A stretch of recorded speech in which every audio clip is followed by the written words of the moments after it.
Est-ce que les Africains savent que le iPhone n'est pas pour les Africains?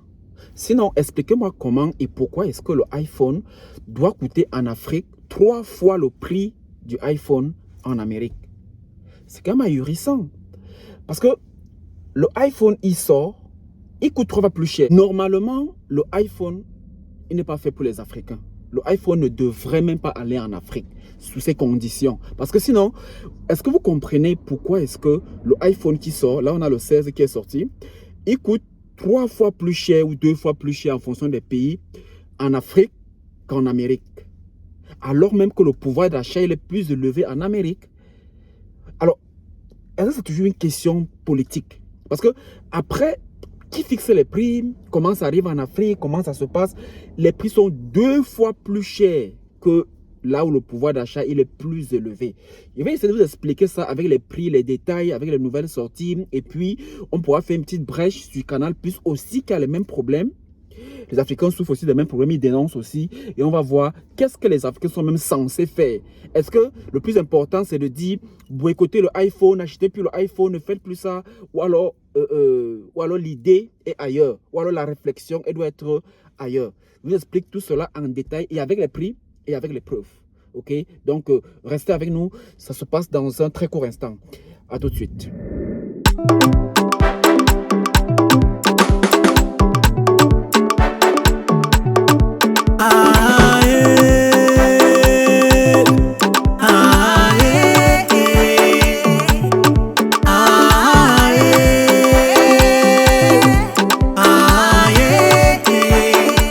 Alors, en tout début de cette vidéo, j'aimerais faire quelque chose que j'ai manqué à la dernière vidéo. Vous savez, j'ai fait 2 vidéos sur l'entrepreneuriat et la première vidéo que j'avais faite, dans laquelle j'ai critiqué le passage de Philippe Simo sur Canal 2, l'émission La Reine. Cette vidéo avait été largement partagée, n'est-ce pas, sur les plateformes et principalement, il y a le compatriote Franco Le Mignon. Franco Le Mignon, il est sur Facebook, sur YouTube aussi, il est très suivi. Donc, il avait relayé mon annonce et mon avis, n'est-ce pas, sur sa page, sur ses pages. Et ça avait été beaucoup regardé, près de 50 000 personnes avaient regardé parce qu'il avait partagé. Donc, je voulais lui dire merci pour cela. Donc, je tenais à faire cette petite précision avant de continuer. Donc, bonjour, bonsoir. Je suis Carlos Moser, le citoyen du monde. The World Citizen. Alors, le iPhone 16 est sorti. Il est dehors. Et les Africains se bousculent. J'ai vu une vidéo du grand frère Makosso de la Côte d'Ivoire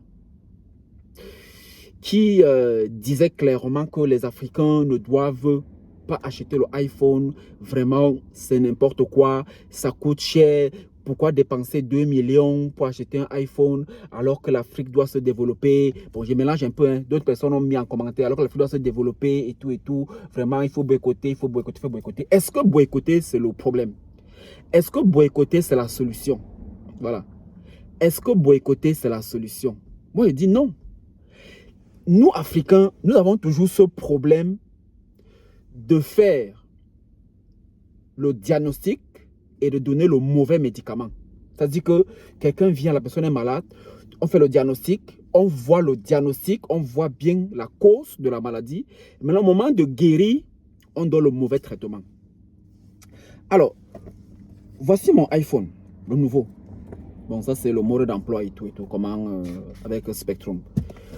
Alors, donc, j'ai dit que je vais l'ouvrir. Ok. Bon, c'est le 16, de toutes les façons. Vous pouvez le lire là. Ici. Là en haut. C'est bien le 16, n'est-ce pas? Alors, très bien. Le chargeur, il est là. Ok, tout est là. La boîte et tout et tout. Mais parlons du téléphone. Parlons du téléphone lui-même. Alors, le iPhone, il est dehors, il est partout. Les gens l'achètent. Mais le problème que moi j'ai avec cette affaire de iPhone, c'est le problème avec nous, les Africains. Surtout les compatriotes qui sont en Afrique. Sinon, comment vous expliquer? Comment vous pouvez m'expliquer que le iPhone 16, il est sorti en Afrique, il coûte 2 millions pratiquement 200 000 en Afrique. 2 200 000. C'est-à-dire qu'en dollars, ça va faire autour de 3 500 $. Alors que le même iPhone, là je parle du iPhone 1 Tera, hein, 1 Tera, vraiment la capacité 1 Tera. Parce que les autres sont légèrement moins chers, les 258 Go, les 500 et poussières de gigas sont sont légèrement moins chers, mais l'écart n'est pas énorme. Donc, le 16, donc, il coûte 2 200 000 en Afrique, soit 3 500 $ américains. Alors, le même iPhone en Amérique, il coûte 1400 $, soit à peu près 880 000 francs CFA. Je parle en franc CFA de l'Afrique centrale, parce qu'il est différent de franc CFA de l'Afrique de l'Ouest, Côte d'Ivoire et tout, Sénégal et tout. Alors, est-ce que quelqu'un peut m'expliquer pourquoi ce décalage? Plus du double. 800 000 en Amérique et 2 millions en Afrique. Laissons les chiffres qui sont après, là, laissons les 200 000, les 80 000, tout ça là. 800 000 en Amérique, 800 000 francs CFA en Amérique, j'ai converti, et 2 millions en Afrique. Même si c'est 1 400 000, 1,5 million. Comment vous expliquez ça? Et face donc à cela, qu'est-ce que font les Africains? En fait, les plus suivis sur Internet, ils disent il faut boycotter le iPhone. Parce qu'il coûte cher. D'autres disent que non, le iPhone que tu achètes cher, il faut attendre quand il va baisser.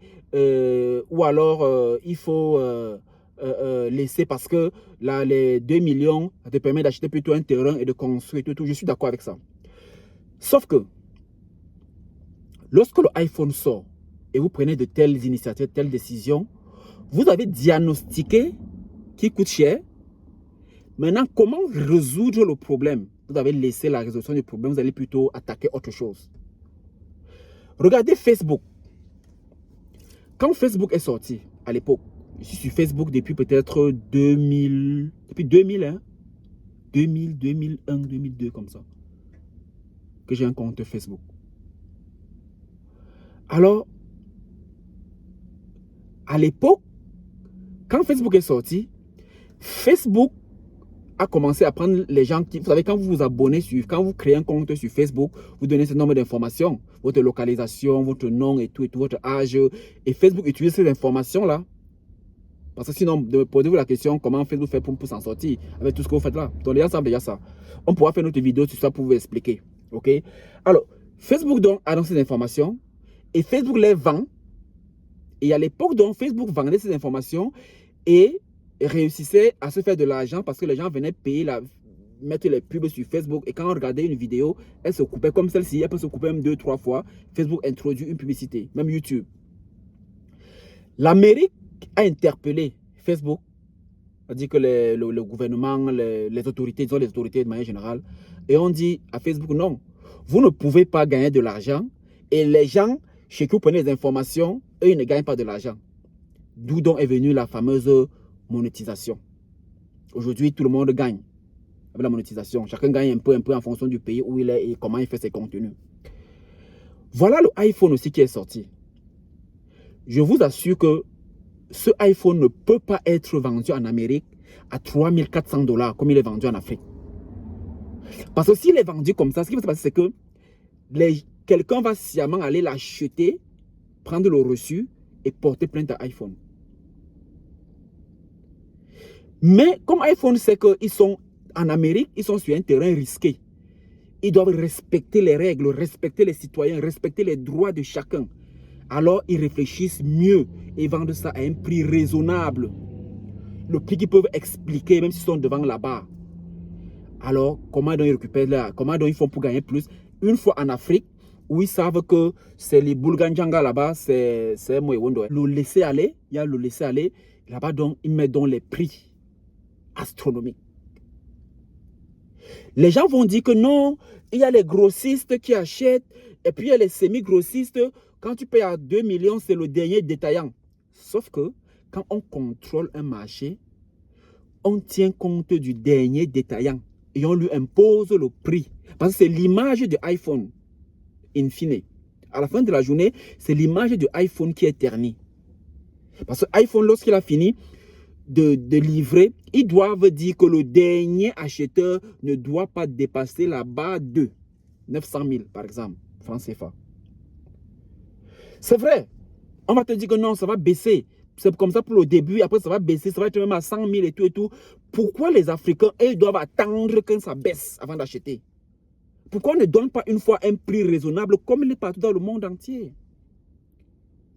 Et lorsque je parle donc du diagnostic, lorsqu'on a fini de faire le diagnostic, il faut donc bien entendu que les responsabilités soient partagées et on sache qui est responsable. Et sur ce cas, le responsable ici, c'est malheureusement encore nos dirigeants. Pourquoi nos dirigeants? Parce que nos dirigeants sont censés réguler le marché. Nos dirigeants ne doivent pas, les dirigeants africains ne doivent pas laisser, n'est-ce pas, qu'on spolie les compatriotes jusqu'à ce point quand même. Qu'on vienne imposer un prix pareil. Que font les ministères de commerce? Attaquez-vous à la question iPhone. Je n'ai pas dit qu'on interdise de vendre. Non, les gens sont libres d'acheter. Pourquoi vous pensez que les Africains doivent attendre? Les Africains doivent aussi se faire plaisir. S'ils veulent utiliser un iPhone, qu'ils achètent l'iPhone normal. Si iPhone ne veut pas vendre normalement au prix normal, qu'ils ne vendent pas. Qu'ils ne vendent pas en Afrique. Parce que c'est nettement mieux d'acheter un iPhone en Amérique à 800 000 et de l'expédier en Afrique que de l'acheter sur place en Afrique à 2 millions. Est-ce que vous voyez le gap, la différence? D'où donc ma question, que font les autorités, le ministère des Commerces? Il y a le ministère des Commerces qui est censé réguler ça. Vraiment, je ne comprends pas. En dehors du ministère des Commerces, il y a les syndicats même. Au Cameroun, par exemple, il y a la Ligue de défense des consommateurs, quelque chose comme ça là, qui est dirigée par un certain Delors Magellan Kamsou, un truc comme ça là. Je l'ai vu au mois d'août, récemment, au mois d'août, début septembre 2024. Je l'ai vu à Dallas, quand j'étais à Dallas pour l'événement de Bamileke là. Il était là-bas, il dansait. Est-ce qu'il est au courant que ces consommateurs sont pollués? Bon, quand maintenant toi tu danses là, est-ce que tu as pensé à tes consommateurs? Tu les as laissés où? C'est quand même terrible. Donc, nos autorités, le ministre des Commerces en tête, il faut vous pencher sur la question du iPhone et résoudre ça. Ne plus laisser iPhone spolier les compatriotes. Demandez à iPhone de mettre les prix raisonnables. S'ils ne peuvent pas, qu'ils restent avec, ils attendent quand ça va baisser. Ou alors qu'ils n'entrent pas, que ça n'entre pas en Afrique. Aussi simple que ça. C'est vrai, on va vous dire que non, c'est le commerce, ils sont venus avec, est-ce qu'ils vous ont obligé d'acheter? Chacun est libre d'aller acheter, celui qui a l'argent, il achète. Oui, c'est ce qu'on dit, mais ça c'est un langage du quartier. Parce que lorsqu'on veut réguler une société, on ne dit pas que c'est libre. Non, ce n'est pas libre. Parce que quand vous entrez avec une marchandise sur un territoire, vous devez respecter certaines normes. Vous devez respecter les citoyens de ce territoire-là. C'est ça. Ne dites pas que non, chacun est libre d'acheter ou pas, ou les abandonner avec, ils vont rester avec. Non, on ne peut pas dire ça. Il y a des gens qui ont besoin de ça. Et ce n'est pas parce qu'ils ont besoin de ça qu'on va appuyer leur coup avec. Non. Donc, c'est un peu comme un coup de gueule hein, que je voulais faire pour dire que le iPhone, il est sorti, mais vivement que les autorités africaines résolvent ce problème. Parce qu'actuellement, on a le 16. Dans 2 ans, ou dans 1 an et demi, on aura le 17, ça va être le même scénario. On va toujours spolier les Africains avec donner toujours les prix exorbitants, les prix astronomiques, les prix compliqués. Simplement parce qu'ils ont compris qu'il y a un laxisme sur les autorités. Les autorités s'en foutent, ils ne regardent pas ça. On met au prix qu'on veut, il dit celui qui a l'argent, il achète, celui qui n'a pas l'argent, il laisse. Sauf que ce n'est pas un langage qu'on tient en République. En République, on régule tout. On régule tout. Chacun ne vient pas donner son prix qu'il veut, n'importe comment, parce qu'on va dire que non, c'est celui qui veut qui achète, celui qui ne veut pas, il laisse. Le iPhone n'est pas une urgence, ce n'est pas une nécessité. C'est une nécessité pour le développement de l'Afrique. Ce n'est pas parce qu'on arrive en Afrique qu'on doit spoiler les Africains. Donc, c'était mon coup de gueule que je voulais faire par rapport à ça. Et je sors en disant qu'il y a pareillement aussi avec cette affaire de Canal+. Il y a des vidéos, on a vu avec le début de la Champions League, Comment les Africains ont fait des produits, des vidéos, d'autres ont cassé leur modem Canal+, d'autres sont allés jeter aux toilettes, jeter à la poubelle, ainsi de suite. Pour dire, ce n'est pas ça la solution. Tu as payé ton abonnement à 20 000 francs CFA. Tu n'as pas les images. Tu n'as pas la Champions League. Casser ton modèle et jeter, tu paies doublement. Parce que tu as payé 20 000, tu vois, tes 20 000 que tu jettes encore. Ce sont interpellés nos autorités pour qu'ils régulent le marché. Il est inadmissible que CanalSat, voilà, CanalSat plutôt. Il est inadmissible que CanalSat, l'abonnement de CanalSat soit plus cher en Afrique qu'en France. Faites ça comment? Le pouvoir d'achat est plus élevé en France par rapport à l'Afrique. Mais comment ils viennent vendre ça plus cher en Afrique? C'est quand même terrible. La raison, c'est parce qu'ils ont trouvé un marché libre où personne ne régule. On ne leur dit pas que non, attention, personne n'est derrière eux. Alors ils mettent les prix qu'ils veulent. Ils n'expliquent pas les prix, ils font ce qu'ils veulent. Et c'est nombreux comme ça là. Que ce soit les téléphones iPhone, que ce soit le CanalSat, et il y a beaucoup d'autres. Donc vraiment, essayez de mettre en commentaire ce que vous en pensez. Si je n'ai pas raison, je n'ai pas la prétention d'avoir toute la clairvoyance. Je le dis humblement. Et après, si vous essayez de mettre en commentaire, chacun essaie de me dire ce que lui il en pense. Qu'est-ce que vous en pensez? Est-ce que c'est une histoire de... est-ce que c'est normal de le faire? Ou alors, est-ce que vous estimez qu'ils doivent mettre au prix qu'ils veulent? Et comme c'est facultatif, celui qui a l'argent, il achète. Celui qui n'a pas l'argent, il laisse. Mais moi, je pense que non. Je pense que ce n'est pas une affaire de facultatif. C'est une affaire que chacun doit, lorsque tu arrives sur un territoire, tu respectes certaines normes quand même. Dans une république, on ne vient pas imposer son prix. Sinon, chacun va dire ce qu'il veut. Chacun va venir imposer son prix. Tu veux ta boutique, tu mets les prix que tu veux. Quand tu vas dans les boutiques en Afrique, on impose de mettre les prix. On te dit que le kilo de riz coûte tel prix. Il faut mettre ce prix-là. Mais pourquoi quand ça concerne l'iPhone, on n'impose pas aussi? On laisse les entreprises venir spolier les Africains. Donc, vraiment, mettez en commentaire ce que vous en pensez. Est-ce que vous partagez mon avis? Si vous ne partagez pas, quel est votre avis à vous? Mettez ça en commentaire et on se retrouve dans une prochaine vidéo. Donc vraiment, merci de m'avoir suivi pour cet autre échange. J'essaie de produire les vidéos comme ça pour échanger avec vous mes avis. Ça permet de les enregistrer. Ok, plus important n'est pas forcément le nombre de personnes qui ont regardé, non. Plus important, c'est d'enregistrer la pensée, enregistrer les idées, n'est-ce pas, et les garder. La vie divers, chacun peut donner, apporter un plus, apporter un moins, critiquer et tout, vraiment dans le respect, voilà, dans le respect et la galanterie qui va avec. Donc, merci, et d'ici à la prochaine vidéo, je vous souhaite une très bonne santé. À très bientôt, au revoir.